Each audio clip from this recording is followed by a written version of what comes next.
I'm developing a sweat. This is kind of the fun part. I love this bit.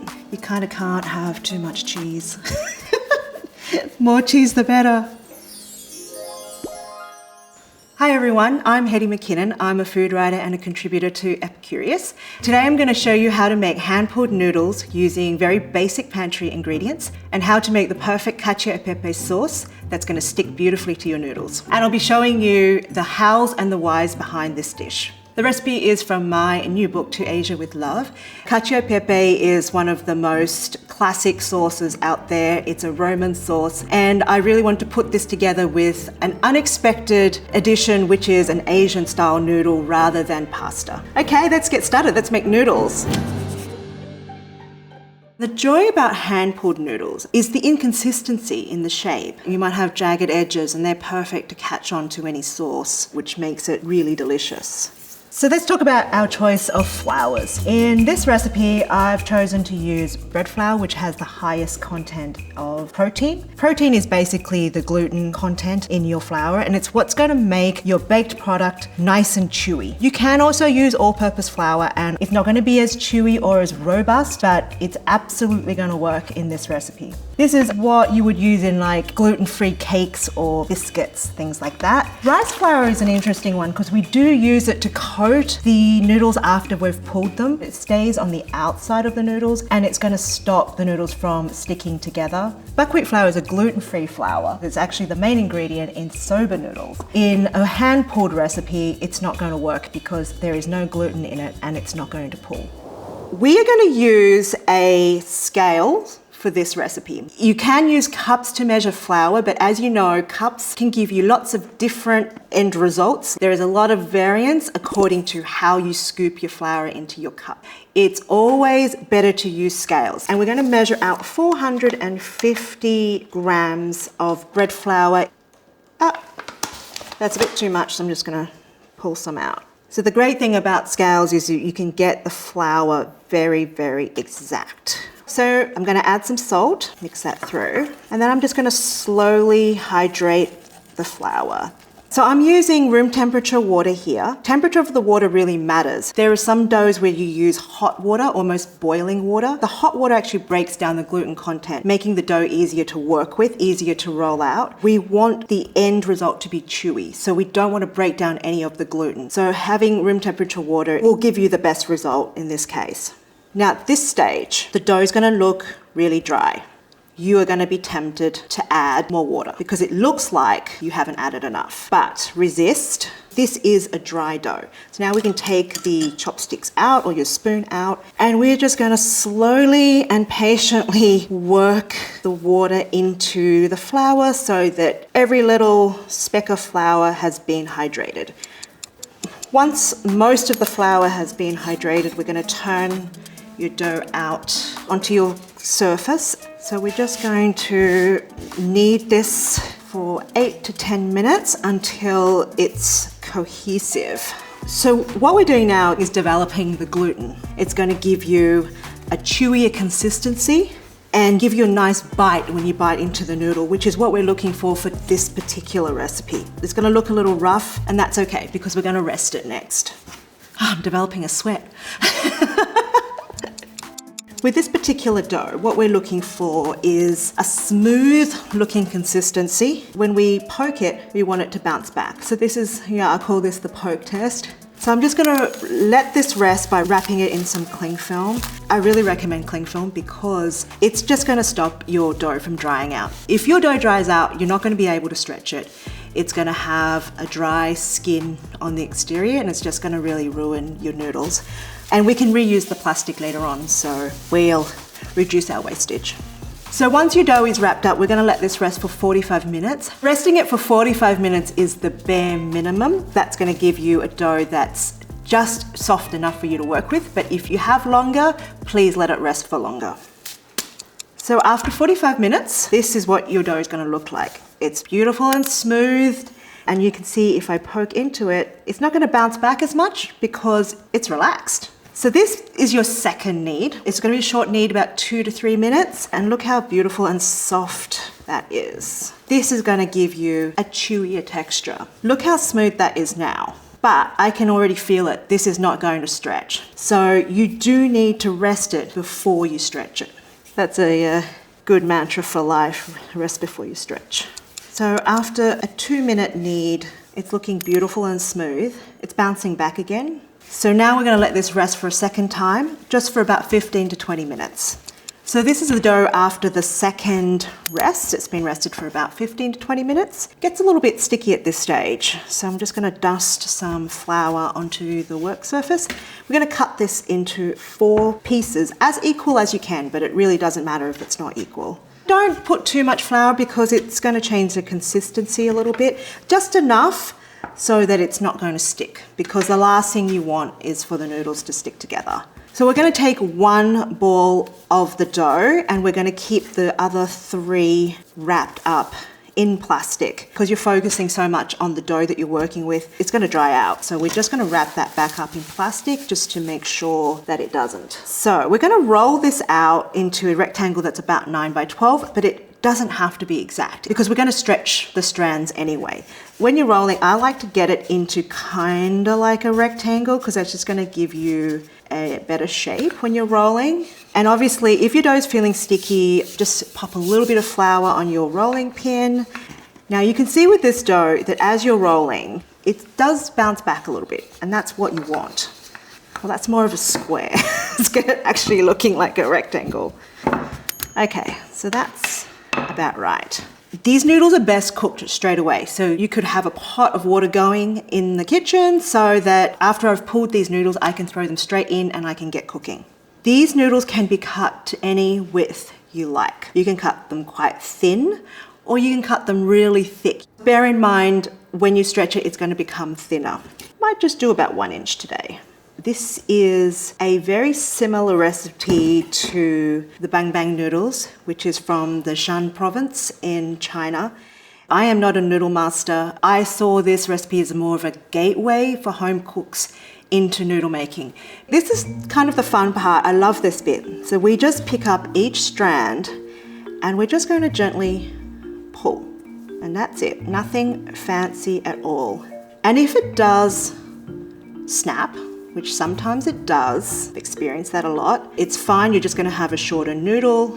It's all okay. You want it to be about 2 millimeters maybe. So once we have each strand pulled, we're going to pop it down onto a sheet pan, which is just lined with some parchment paper.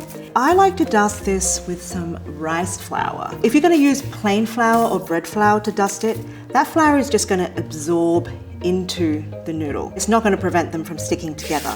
So rice flour kind of stays on the outside of the noodle and it will prevent your noodles from sticking. We're going to move on to the next piece.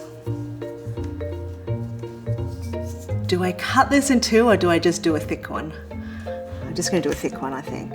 So I'm from Australia. In Australia, if we're talking about noodles, there is no question that we're talking about an Asian style noodle. But what I quickly learned working in food in America, often when people are referring to noodles, they're referring to pasta. The spaghettis, the linguinis, the farfallis. These are definitely an Asian style noodle, not pasta. But the other interesting thing is that this dough recipe is actually very, very close to peachy pasta. It's rolled, and that's the difference. It's rolled, whereas this one is pulled. One of the wonderful things about cooking foods from different parts of the world is actually seeing that the influences are very similar, just the interpretation is a little bit different. So now that all the noodles have been stretched and pulled, we're going to move on to cooking.